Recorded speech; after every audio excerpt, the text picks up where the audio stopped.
Salam sejahtera, terima kasih karena bersama dengan saya di Naziling Unity Channel. Masih lagi bercakap tentang Himpunan Selamatkan Malaysia 2.0 dan Himpunan NT Anwar, yang mana dianggap sebagai himpunan paling bodoh, himpunan paling badut, dan himpunan paling gagal di dunia.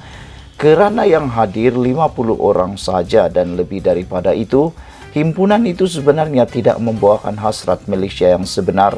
Ia hanya untuk mengganggu kesejahteraan Malaysia, mengganggu kestabilan negara Malaysia, dan paling teruk sekali hanya mengganggu konsentrasi Anwar Ibrahim memimpin negara ini. Walau bagaimanapun, kita ucapkan tahniah syabas kepada Anwar Ibrahim kerana beliau begitu bijaksana sehingga apabila ditanya tentang himpunan itu, Anwar Ibrahim terkejut. Dia kata, ada ke? Tak apalah, kalau ada tak apalah, katanya. Bermaksud apapun yang mereka ingin lakukan tidak dapat mengganggu hasrat Anwar Ibrahim untuk terus membawa negara ini maju ke hadapan. Pagi ini aku nak kongsi dengan kamu semua. Sebenarnya apa yang boleh menyebabkan Anwar Ibrahim itu letak jawatan atau turun daripada jawatan beliau sebagai Perdana Menteri? Bolehkah himpunan-himpunan badut, himpunan bodoh seperti itu boleh menyebabkan Anwar Ibrahim tumbang atau letak jawatan? Bolehkah Anwar Ibrahim dengan adanya himpunan menuntut sini sana dengan aktivis yang entah apa-apa tu menyebabkan Anwar Ibrahim letak jawatan? Saudara, anda mengikuti himpunan tersebut, kalau anda lah yang mengikuti atau ada niat nak ikut, itu semua hanyalah satu perbuatan yang buang masa, tidak berfaedah dan betul-betul tidak akan dapat menyebabkan Anwar Ibrahim letak jawatan. Hal ini kerana hanya parlimen yang boleh menyebabkan Anwar Ibrahim letak jawatan. Yang mengikuti pula himpunan itu, yang mengepelai mastermind kepada himpunan itu pula, bukanlah dipimpin oleh pemimpin-pemimpin besar di dalam mana-mana pakatan parti ataupun daripada pembangkang. Kita tidak dapat melihat kelibat orang-orang besar di sana seperti Hadi Awang, Muhyiddin Yassin, Hamzah Zainuddin, Taqiyuddin Hasan, Wan Saiful pun tiada ikut himpunan itu. Kenapa mereka tidak ikut? Mereka tahu bahawa himpunan itu tidak akan dapat menyebabkan Anwar Ibrahim letak jawatan. Baik, saya nak kongsi dengan anda semua. Hanya ada dua cara Anwar Ibrahim boleh letak jawatan. Kalau sekadar himpunan-himpunan bodoh buang masa seperti itu, janganlah ikut, tak perlulah ikut. Itu tidak akan dapat menyebabkan Anwar Ibrahim letak jawatan. Itu confirm dan pasti 100%, 1000%. Cara pertama, Anwar Ibrahim boleh letak jawatan turun daripada takhta sebagai Perdana Menteri hanyalah melalui undian di parlimen yang dipanggil dua jenis. Undian tidak percaya atau undi percaya. Dua-duanya lebih kurang sama kerana dua-duanya memerlukan undi belah bahagi ataupun pengundian di Dewan Parlimen oleh semua ahli parlimen. Malangnya, ahli pembangkang seringkali kerugian baru-baru ini dalam undian belah bahagi menentukan Wan Faisal, Wan Ismail, Wan Ahmad Kamal mahu digantung. Usul gantung selama 6 bulan telah dibuat. Malangnya pembangkang tidak bersatu hati sehingga kehadiran mereka pun tidak ramai yang hadir. Sedangkan yang akan diundi itu melibatkan rakan mereka sendiri. Dan lebih daripada itu, itulah yang menyebabkan Wan Faisal kena gantung 6 bulan kerana tidak cukup undian daripada pihak pembangkang. Kemana mereka? Mereka ponteng, tak tahulah apa alasannya. Jadi, undi belah bahagi di parlimen melalui undi tidak percaya atau undi percayalah yang dapat menyebabkan Anwar Ibrahim letak jawatan. Walau bagaimanapun, itu juga adalah hampir mustahil berlaku di parlimen hari ini. Kerana kita tahu, Anwar Ibrahim ada tambahan sokongan yang sudah sah confirm, iaitu daripada 6 bekas ahli parlimen daripada Bersatu yang telah dipecat. Sekarang ini mereka confirm sudah jadi bebas. Sekarang ini mereka pun sudah jadi bebas, dan silap-silap hari bulan mereka akan menyokong dan akan dipindahkan tempat duduk di bahagian kerajaan. Oleh sebab itulah, hampir mustahil Anwar Ibrahim akan kalah dalam undi tidak percaya atau undi percaya, karena Anwar Ibrahim memiliki sokongan lebih daripada 2/3 di parlimen. Jadi jangan mimpilah untuk mau membawa usul undi percaya itu. Anwar Ibrahim pada peringkat awal menjadi Perdana Menteri, beliau telah usulkan 1 kali. Bayangkan, ini Perdana Menteri di dunia yang kali pertama berani membawa usul tidak percaya di parlimen.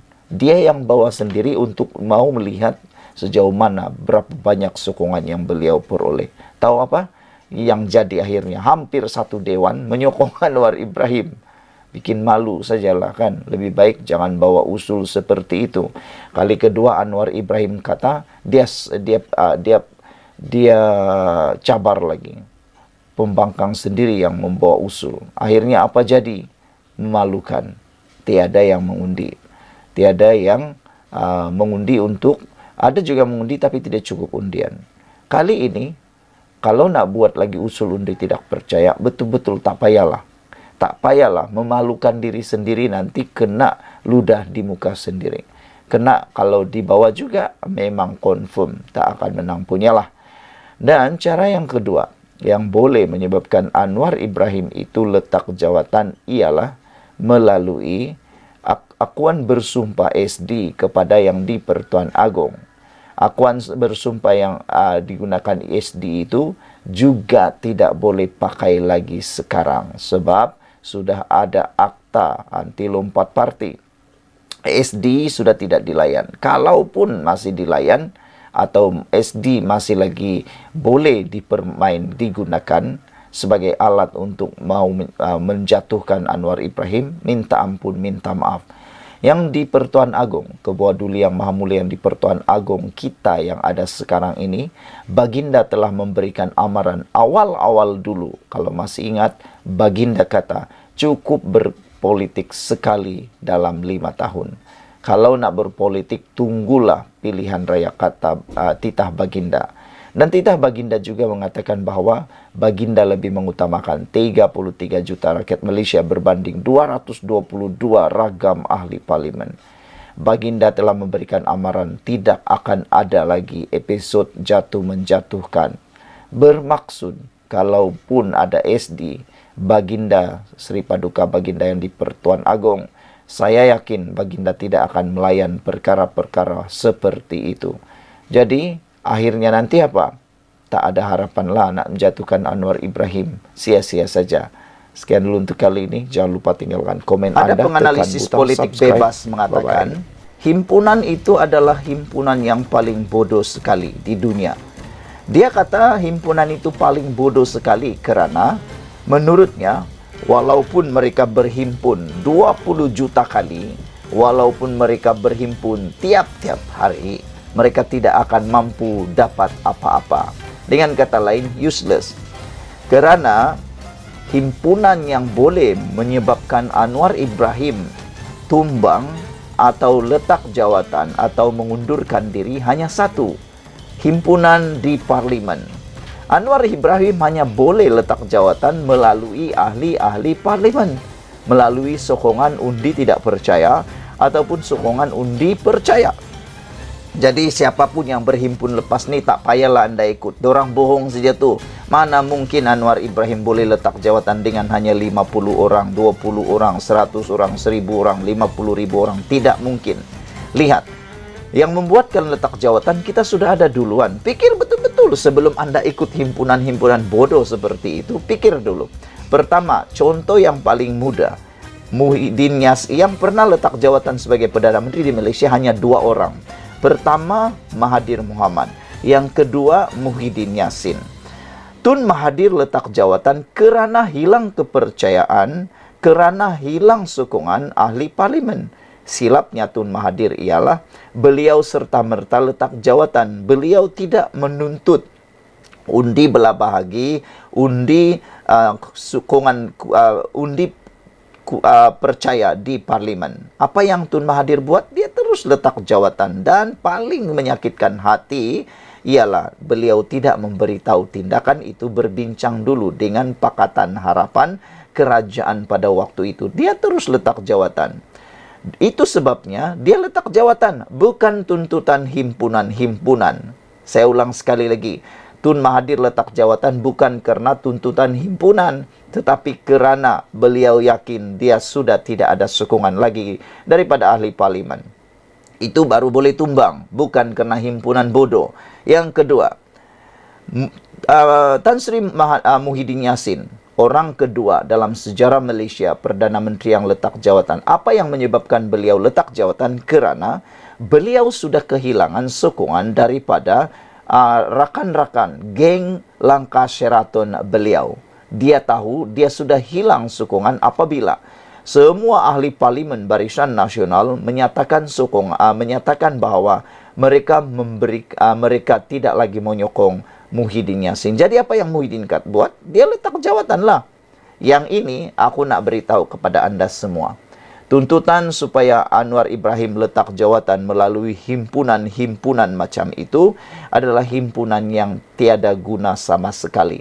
Buatlah 20 kali kah, 1 juta kali kah, sampai kiamat pun tidak akan membuat Anwar Ibrahim letak jawatan. Bahkan silap-silap hari bulan itu akan menyebabkan mereka sendiri yang rugi. Dengan kata lain, mereka termakan diri sendiri. Tindakan itu makan tuan apabila orang akan mula benci. Dan apabila dibuat himpunan semalam dengan hadirnya 50 orang saja, orang mula kata, rupa-rupanya penyokong Perikatan Nasional ini bukan ramai pun. Yang hanya meramaikan naratif, yang hanya meramaikan itu adalah di media sosial. Sebenarnya yang betul-betul lah menyertai mereka ini dalam memburuk-burukkan kerajaan bukan ramai pun. Jadi kita sudah tahu yang memburuk-burukkan kerajaan itu lebih kurang dalam 50 orang saja. Tapi biasalah kan di dunia moden ini sekarang begitu mudahnya tersebar melalui media sosial. Media sosial paling cepat tersebar dan paling cepat memburukkan kerajaan. Jadi, saudara-saudara sekalian, berapa puluh tahun pun mereka buat himpunan itu tiada maknanya. Jadi dengan syur itu saya katakan begini, tak payahlah buat lagi himpunan, memalukan sajalah. Perkara yang paling penting sekali ialah kenapalah pemimpin-pemimpin besar Perikatan Nasional itu, paling tidak pun Muhyiddin lah, paling tidak pun Wan Faisal lah, kan? Wan Faisal lah yang join himpunan itu. Orang mungkin tahu, kalau mereka ikut, mereka tahu apa yang nak diperjuangkan, tiada apa-apa. Ini, itulah himpunan paling gagal di muka bumi, kerana tiada satu pun pemimpin besar dalam Perikatan Nasional yang ikut. Ikuti terus ulasan dalam channel ini, jangan lupa tinggalkan komen Anda, share video ini, bye-bye.